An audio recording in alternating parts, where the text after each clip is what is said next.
Bienvenue à tous et à tous pour une nouvelle vidéo. Ah, moi ça fait plaisir, justement, un truc intéressant aujourd'hui, on va voir. Dans les années 60, il y avait une marque très intéressante, Progélux. On va faire un petit peu le tour de ce qui s'est passé pendant les années 60, après le rachat de Mazda, ou jusqu'à où est-ce que ça a été justement Progélux. Parce qu'on a vraiment pas mal de choses à parler. Donc du coup, on va faire un petit rapide calcul là-dessous. Franchement, ça va vraiment faire plaisir. Donc on se dit... Alors, du coup, franchement, il y a plein de trucs à se dire quand même sur Progélux. Hein. J'ai fait un petit peu mes recherches. Là, c'est vraiment un truc vite fait, on va dire, pour uploader un peu dans le milieu juin, fin juin. Hein, parce que sinon, il n'y a plus rien. Donc, du coup, là, donc, j'ai fait un petit peu le tour de tout ça. Donc, on va parler un petit peu. Donc, ça va être un peu long, mais bon, voilà, c'est pas grave. Donc, vous savez, bon, ça fait un moment que j'ai fait une histoire d'une marque de Progélux, mais on va un petit peu revenir au fait. J'ai pas trop d'idées aussi de vidéos en ce moment, comme moi je suis un peu enfermé, c'est un peu le bordel. Donc du coup, on va ressortir un petit peu du vieux dossier sur Progélux. Alors du coup, je vais vous expliquer déjà comment que ça s'est passé, que Mazda a repris Progélux, hein, déjà. Alors Progélux, si tout le monde le sait, c'est une petite société lyonnaise, hein, qui était basée à Lyon, hein, bien sûr. Et donc ça s'appelait le projecteur standard. Donc j'ai des catalogues assujettis à ces modèles-là. Bon, pas du tout, parce que bon, c'est les anciens modèles. Et donc, du coup, là, bon, j'ai mis mes deux pages de Fosagora côte à côte, ça me permet d'apprendre des choses intéressantes en même temps avec vous. Je vais vous donner un petit peu, donc, certains modèles en question qu'on trouve généralement sur Fosagora, bien sûr, parce que sinon, j'ai pas les autres modèles chez moi. Hein, parce que, bon, j'ai pas tout le modèle ici. Hein. On va parler, donc, du coup... Progélux de base, projecteur standard, c'est une petite société lyonnaise qu'on a parlé, faisait beaucoup d'éclairage public. Je pense qu'il faisait que ça, il faisait pas trop de lampes, hein, pour l'instant il faisait pas que de ça. Il faisait beaucoup de luminaires d'éclairage extérieur, pas de signalisation je crois, non pas du tout. Je crois qu'il faisait, non parce que non c'est Eclatec. Non en fait il faisait vraiment que de l'éclairage public, c'était un de leurs points forts déjà. Et en fait, le truc, bon, cross avec, hein, voilà, c'est pas que le lampadaire, je push lampadaire. Du coup, là, je suis en train de regarder un petit peu tous les modèles. Alors, je vais vous expliquer, on a découvert des nouveaux noms qui sont pas sur Fosagora. Donc, du coup, ça, c'est une autre histoire. Mais voilà, je vais vous expliquer. Alors, du coup, dans les années 60, on va dire début 60, on va dire fin 50, parce que milieu 50, Progélux existait. Hein. Bon, projecteur standard. Et donc, du coup, c'est plus dans les débuts 60, donc 59, 60, 61, que on connaît la plupart des cloches Progélux, les grands classiques. Hein. Bon, sur Fosagora, c'est pour ça que j'ai mis Fosagora, parce que sinon c'est les bordel. Genre, on a par exemple la Lofisi, la Lofiso, la Lofisu, la Molicri, la Molicru, la Molina, la Molinac, la Molini, la Molino, la Molinu. Ça en fait, nous avons la Molinille, nous avons la Molinet, nous avons la Neuvilla, la Neuvillac, la Neuvillu, nous avons la Neuvillé, la Pompier et la Tess. Bon, les deux dernières, c'est différent. Nous avons aussi des applications spéciales, comme par exemple la Gallieni, aussi pareil, la fameuse et redoutable EPA. Hein. Si elle n'y était pas, celle-là, on est perdu. Hein. Et après, on a la ASA. Hein. Nous avons la 251, justement une cloche par défaut des années 50. Hein. Et donc, après, on a la TFC. Bon, ça, c'est plus dans les années 60 aussi, mais c'est plus du fluo. Donc, on va parler vraiment des trucs vraiment fonctionnels, comme je vous ai parlé, l'ophisu, le machin, bordel. Et donc, du coup, ces modèles-là étaient apparus dans les débuts, milieu 60, parce qu'à partir de 65, on va dire 66, parce que justement, on va dire 65, parce que Progélux a été repris par Mazda dans les années 60-65, parce qu'il n'avait pas apparu en 65 chez Mazda, donc on va dire à peu près à cette époque-là. Hein. Donc du coup, avant l'arrivée de l'IPA sur Mazda, Progélux avait justement conçu la luminaire Mazda EPA, à peu près, à quelques années près, 63 à peu près, donc en pleine époque, avec tous les autres modèles. Et donc du coup, par exemple, on va sortir, bon, je suis en train de regarder le nom parce que sinon je suis perdu, la Moulinu. Alors la Moulinu, de base, comme on peut voir, c'est la lumière cheminée, hein. Bon, grand classique. Par contre, on a aussi le modèle Neuvillu, voilà. Et donc du coup, je vais vous montrer donc mes photos de ma collection. Donc, on les voit justement côte à côte. Voilà, ça fait plaisir. Il y a 3 tailles de cheminée. Petite, moyenne et grosse. Hein, donc, ça fait drôle de voir ça. Donc, vous allez dire, mais pourquoi qu'il y a 3 styles de cheminée? En fait, sur le catalogue, bon, pseudo-catalogue, sur une documentation qu'on a vue, on a des modèles, donc on a le nom. Donc, par exemple, ces fameuses cloches qu'on a vues tout à l'heure, la fameuse Moulinu et la Neuville, ça s'appelle Grab. Alors, on a par exemple Grab, Prab ou Rab, donc avec un H, H-Rab. Et donc, du coup, par exemple, le Prab, donc c'est P-R-A-B. Donc là, c'est par exemple petit modèle, donc petit réflecteur alu, je crois que c'est ça, B, je ne sais pas c'est quoi. Et on a le O pour ouvert et le H pour fermer. Donc sur le coup, ça fait Prabo. Et le Prabo 1, justement, c'est la version où qu'on est par exemple sur, je crois que c'est ça, la version appareillée. Et la Prabo 2, c'est la version non appareillée. Donc voilà un peu le truc. Donc, c'est-à-dire qu'il y a Prabo, donc P, G et H pour le gros modèle. Et donc, du coup, ce qui fait, c'est assez compliqué parce que j'ai dit pourquoi pas faire une vidéo là-dessus. Donc, on va ressortir sur ce simple photo-là. Voilà. Donc là, par exemple, on sait que cette photo-là, c'est une Grab, non, une Prab, justement. Je ne suis plus sûr. Je remets la photo. Oui, ça, c'est une Prab. Oula. Une Prab, justement. Donc là, on voit qu'elle est une grande cheminée, hein. Donc, du coup, on va refaire un petit peu le détail. Donc, on sait que Prab 1, c'est la version appareillée. Donc, ça veut dire, en fait, que nous, on a une Prab 1 O. Donc, Prabo 1. Et le truc, pourquoi qu'il y a 3 tailles de cheminée? En fait, la Prab 1 a 3 différentes puissances. On a la 80, 125 et 250. D'où les 3 tailles de cheminée. Puisque la Prab 1... La Prabo, hein, on va dire Prabo, pas Bravo, hein. Prabo 1, petite cheminée, c'est pour la BF 80 watts, parce qu'il n'y a pas besoin de trop de place. La Prabo 1, 125 watts, c'est la version avec une cheminée un peu plus épaisse. Et la Prabo 1 en BF 250, c'est la fameuse cloche qu'on voit avec la plus grosse cheminée, justement avec BF 250, parce qu'on pouvait mettre des BF 250 là-dedans. C'est pour ça qu'elle est en vertical et non en latéral normalement. Donc c'est pas une question de principe. Et on pouvait aussi utiliser la Prabo, donc la Prabo 1 en version 250, mais en BF 125. Donc c'est assez compliqué parce que justement, dans la version cheminée, on peut régler la douille, et ce qui n'est pas possible dans la version latérale dans la cloche. Vous voyez un petit peu le petit truc, hein. Donc un petit peu le machin, donc déjà de la Prabo 1. Là, on a quand même donc une petite histoire de déjà une variété de modèles. Prabo 1, donc avec ça. On a la Grabo 1, par exemple avec le modèle un peu plus gros. Donc la Grabo 1, par contre, c'est différent, c'est la version 250-400. Voilà. Et la H, donc la H, je sais pas comment dire, donc comme Grabo, sauf qu'il y a un H au début. Là, c'est la version pour 400 et 700 watts. Je sais pas si vous vous rappelez, je sais plus c'était laquelle. Le gros modèle où on peut mettre une BF400, justement, c'est la très grosse taille, justement, de chez Progélux. En fait, il y a 3 sortes, il y a 3 tailles et on peut mettre plusieurs lampes dedans différentes.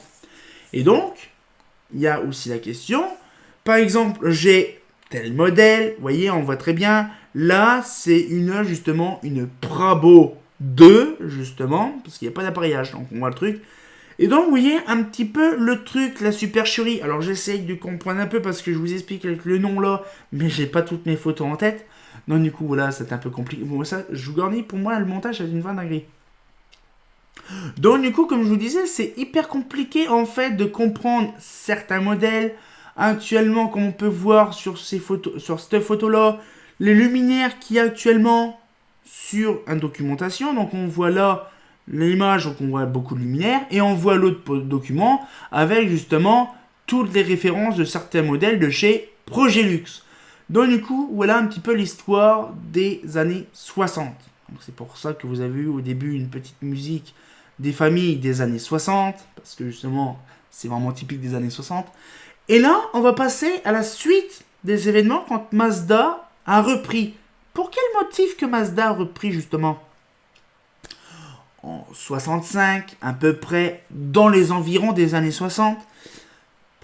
Le tunnel sous Mont Blanc n'existait pas à l'époque, et justement, il y a eu un projet de création de faire le tunnel sous Mont Blanc pour rejoindre la France à l'Italie. Bon, ça c'est une question, je crois que c'est ça, ouais.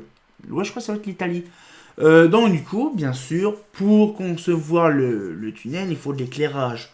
Donc, à l'époque, la société la plus proche du tunnel sous Mont Blanc, c'était Progélux. Voilà.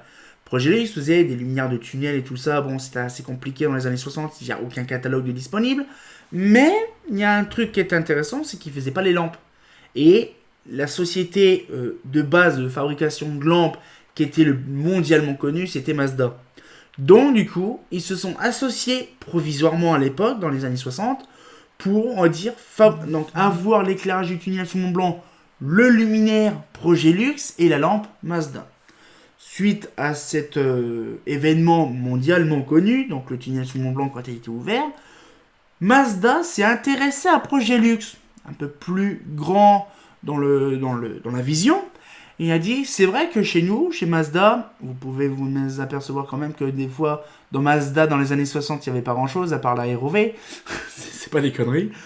Mais justement, ils ont dit, pourquoi pas incrémenter, nous, dans notre marque, les luminaires d'éclairage extérieur.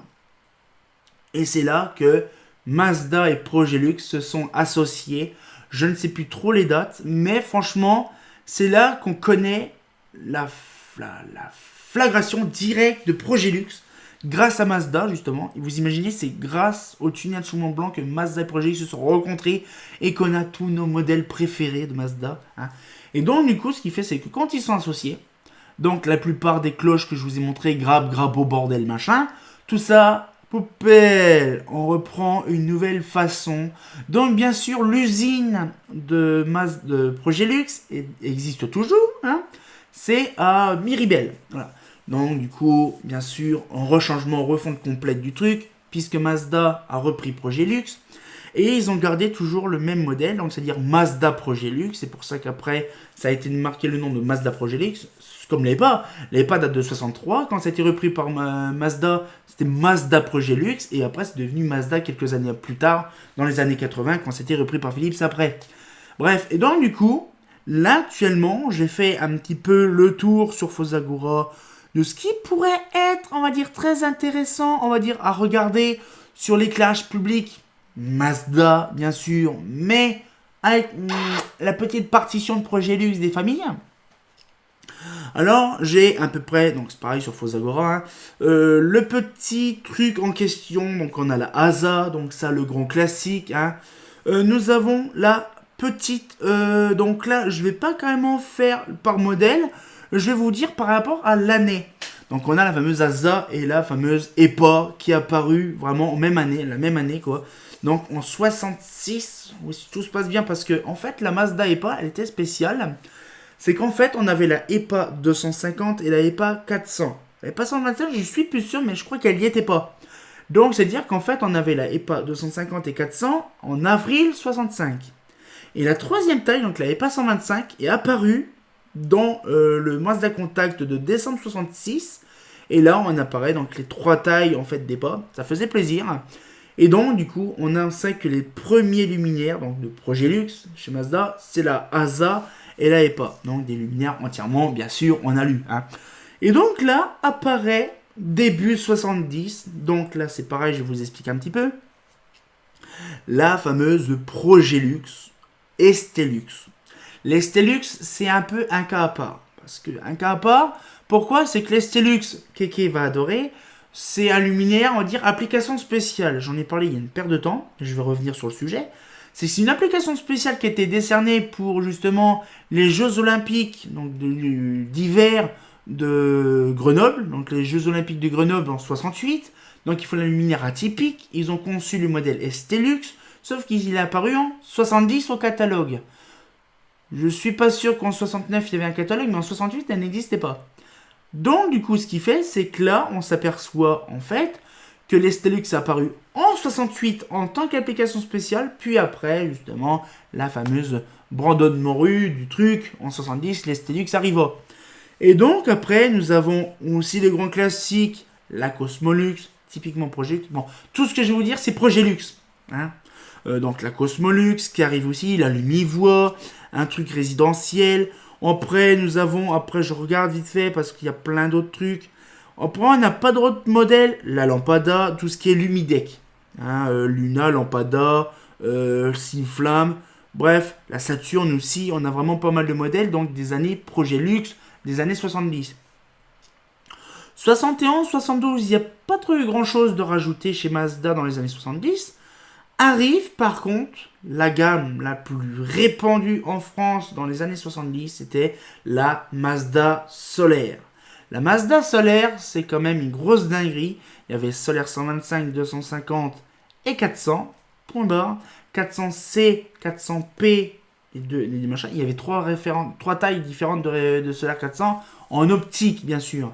Et donc là, on s'aperçoit quand même que la Solaire, c'était la EPA. Donc c'était vraiment le premier luminaire de la lanterne EPA capotée. Hein, c'est ça, c'est une dinguerie.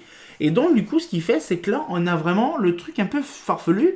Mais en 73, il n'y avait pas la 490, la 411, 412, il n'y avait pas tout ce merdier-là. Il y avait vraiment les bases.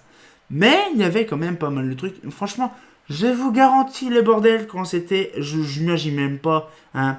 Donc en même temps, arrive la Pluton, arrivent certains luminaires comme la Cube.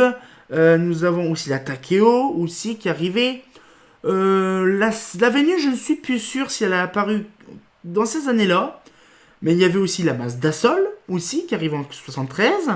Il y avait aussi, je regarde aussi, non après, il n'y a pas trop de... What the fuck. Pas trop de luminaires. Donc du coup, on voit un petit peu déjà la mentalité qu'il faut les faire aussi, bon, à part la Mazda Sol, qui est compliquée parce que j'en dirais pas, sauf que voilà. C'est, on va dire, luminaire homothétiquement carénée. Et donc là, on arrive facilement à une petite période que j'apprécie beaucoup. 76. Le luminaire des années 76, qui veut dire justement la réfractor, la solaire 490, 491, 92. Bon, on m'a compris. Hein. Pas mal de modèles différents qui ont été rajoutés à l'époque. C'était une grosse dinguerie. La Elan, la Essor. On a rajouté la bioptique. On a rajouté pas mal de modèles. Ça fait plaisir parce qu'à l'époque, on vivait un peu dans un univers un peu, on va dire, angulaire. Vous voyez, comme je vous ai expliqué depuis tout à l'heure, les Stelux, la Cosmolux, à part les modèles résidentiels, bien sûr, mais tout ce qui était fonctionnel, c'était que du carré. C'est vrai, je suis en train de marquer, il n'y avait que du carré, c'est impressionnant. Et donc, on se pose la question, pourquoi faire du carré comme ça, c'est une dinguerie. Et donc, c'est tout. Donc, on en reparlera plus tard, bien sûr. Mais franchement, quand on voit le recul de tout ça, il y a quand même pas mal de choses qui ont été faites, donc par Projelux, bien sûr. Donc, du coup, il y a eu plusieurs sortes de couleurs, mais toujours en gardant certains modèles en couleur sable. Ça, je reviendrai un peu plus tard dans la vidéo.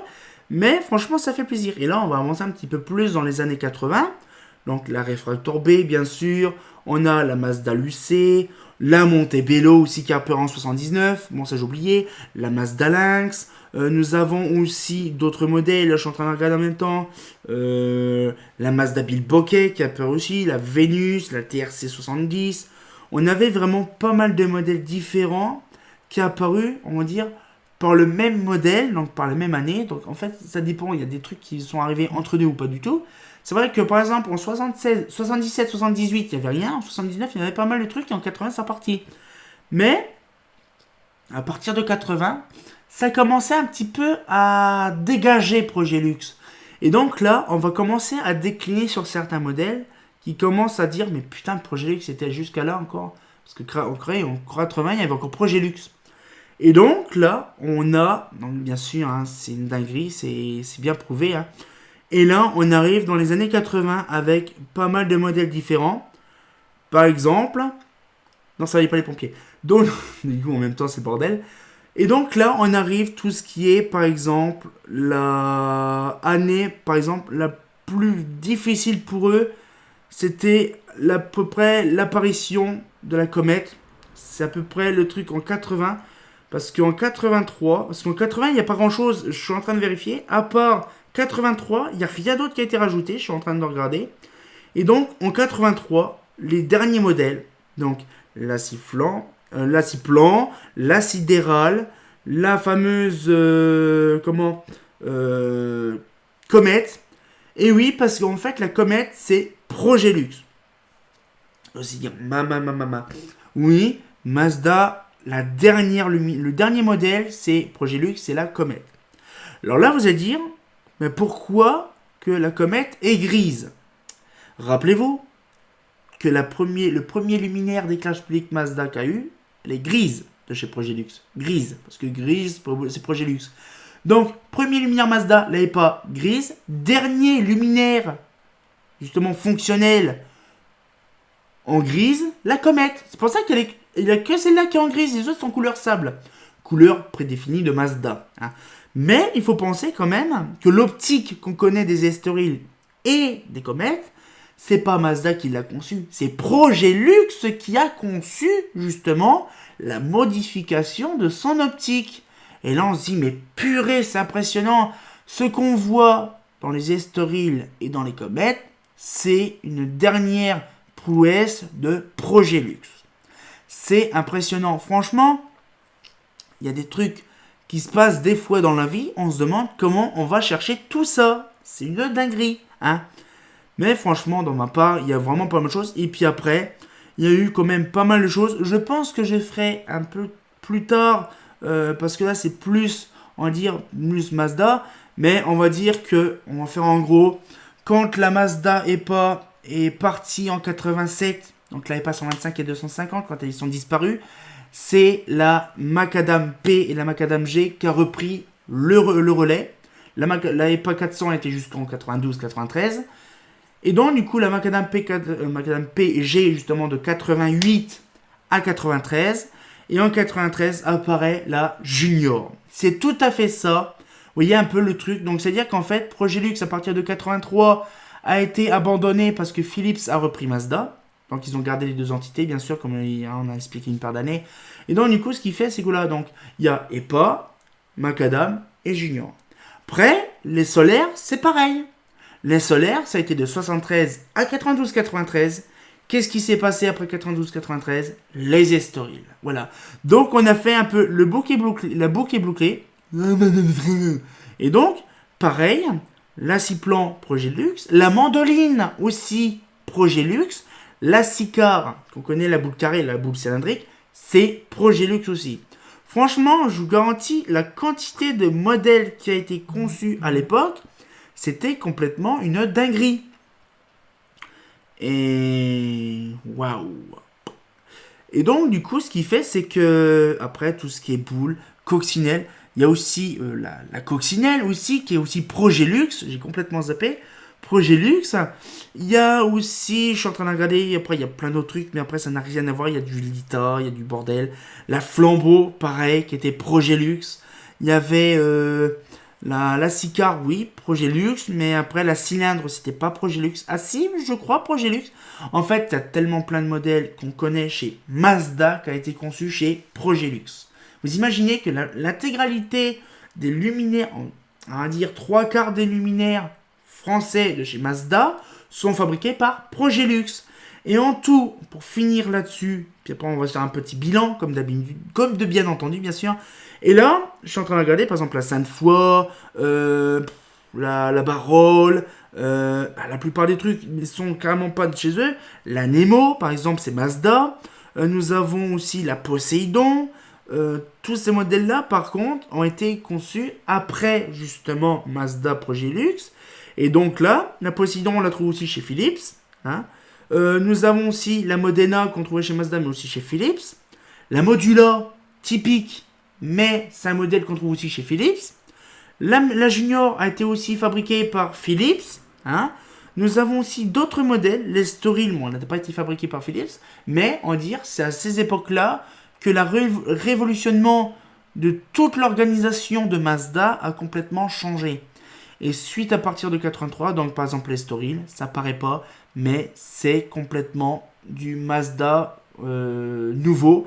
Et donc Progélux, c'était très très loin, où on parle de la Prabo 2, la Grabo 2, voilà. Et donc du coup, ce qui fait, c'est que vous imaginez quand même, qu'on repense que Mazda a commencé en 65 avec l'éclairage public. Bon, il y avait quand même la ROV et la REM75 avant, mais vraiment, Mazda a foutu les pieds grâce à Progélux en 65, en gros. Et là, on s'aperçoit quand même que c'est à partir de 65 que Mazda a eu l'entièreté de sa collection grandir à partir de 65. Pas comme certains d'autres, comme Eclatec ou Olofan, qui sont commencés très vieux. Mais à l'époque, Mazda, ils étaient un peu cons, parce que si vous voulez, c'est que Mazda, eux, ce qu'ils voulaient, c'est les lampes. Ils ont quand même dit, oui, il faut même l'éclairage. Eclatec, c'est que l'éclairage. Olofan, c'est que l'éclairage. Voilà. Il y a plein de trucs comme ça. Hein, voilà.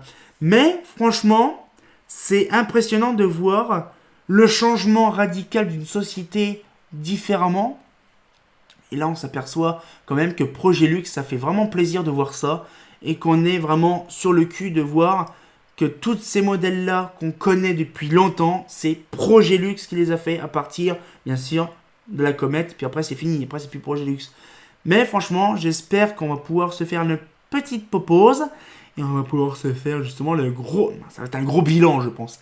Ouais, tout de suite les bilans. Donc du coup, c'est vrai que c'est assez compliqué de dire quand même qu'avec tout ce qu'on a parlé quand même sur Progélux, c'est impressionnant de se dire quand même qu'il y a eu tellement plein, on va dire tellement plein de choses qui s'est produit.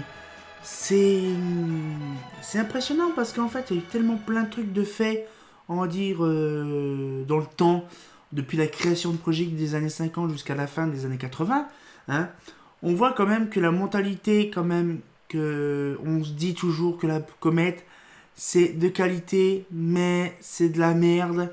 Le problème, c'est que les gens, ils se rendent pas compte quand même que c'est grâce à Progélux que la comète a vu le jour, la solaire a vu le jour, que beaucoup de modèles qu'on connaît, qui est assez familier, justement, sont justement, on va dire, connus, quoi. Mais le problème est, il y a un truc qui me paraît chelou, quand même, c'est que il n'y a pas non plus de trucs intéressants à dire, mais quand on voit Progélux, grâce à... Et c'est ce que je vous expliquais tout à l'heure, pour le petit bilan, on va en reparler encore un peu, c'est ce que je vous disais, par exemple, Eclatec, de base, c'est plus éclairage, donc éclairage public, lampadaire, lampadaire prouche, Olofan pareil, Philips, pareil, qui a fait aussi de l'éclairage depuis le début. Hein. J'ai un vieux catalogue de 1930, il y avait déjà de l'éclairage public. La plupart des lanternes, la plupart des marques faisaient des lampes, comme Claude. On fait très rarement des lanternes. Hein.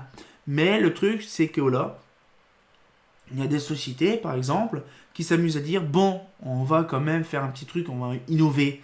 Et c'est grâce à l'histoire de Progélux. Voilà, c'est impressionnant de dire quand même que Mazda, la marque en question qu'on connaît très bien, que tout ce que Mazda nous a donné ces derniers temps, donc c'est une bonne paire d'années, c'est grâce à Progélux que toutes les lanternes sont chez Mazda. Sinon, on n'aurait pas eu. C'est-à-dire que si Progélux n'avait pas le contrat, ça qui est dingue, si Progélux n'avait pas le contrat chez Mazda, Progélux existerait encore. Donc t'imagines le truc, existerait encore.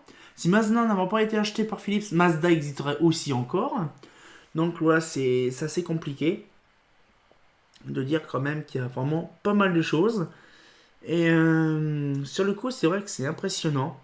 Parce que je m'en vois encore à l'époque de faire pas mal de choses. Bon bref, de toute façon, c'est un truc, on va dire, qui est assez simple, évident. Quand Philips a racheté Mazda, ça a changé du tout au tout. C'est devenu après de mauvaise qualité. On se l'avoue. On se l'avoue. C'est de la mauvaise qualité parce que bon, les matériaux, bon, je pense que l'History, la Junior, tout ça, c'était encore récent, c'était encore de la qualité. Mais dès que Mazda a cessé d'exister en 2003, parce que ça a été racheté en 83 et en 2008, hein, en 2008, Mazda n'existait plus, donc après c'est parti chez Philips. Donc du coup, si vous voulez que Mazda a commencé avec beaucoup de lampes, c'est une référence mondiale. Et voilà, donc c'est impressionnant quand même de dire ça, mais c'est fou quoi. Franchement, comme je disais, c'est impressionnant. Du coup, là, on va peut-être fignoler là-dessus. Hein. Ça serait vraiment bien, parce qu'en fait, le truc, c'est que je remarque, c'est que dans toute société d'éclairage, il y a toujours une sacrée histoire. Mais Mazda, ça m'a toujours fasciné. Progélux, le berceau de l'éclairage public, qui a apporté son soutien et tout son savoir-faire à Mazda. Franchement, quand je vois certaines de mes cloches, on va dire, arriver dans la cour des grands, j'imagine pas le truc, donc en même temps je suis en train de regarder les lanternes, c'est tellement beau. En fait, de remarquer que dans l'éclairage public actuellement, il y a plein de trucs qui ont évolué grâce à Progélux. Et justement, quand je vois mes petites cloches Progélux, comme je les vois, ils sont tellement belles. Les cloches Progélux en question, que je m'amuse à démonter, à nettoyer tout ça, je dis c'est grâce à ces cloches-là que Mazda a fait l'ascension magnifique. Et donc du coup, c'est vrai que c'est impressionnant. Donc du coup, on va pouvoir peut-être se laisser là-dessus. Mais moi, ça fait quand même plaisir de penser que beaucoup de choses se sont produites ces quelques années. Et donc du coup, on va peut-être se laisser là-dessus, parce que sinon ça va un peu ramer. Et comme de bien entendu, donc on va pouvoir se laisser là-dessus. Comme de bien entendu, bah c'est pas faux, hein.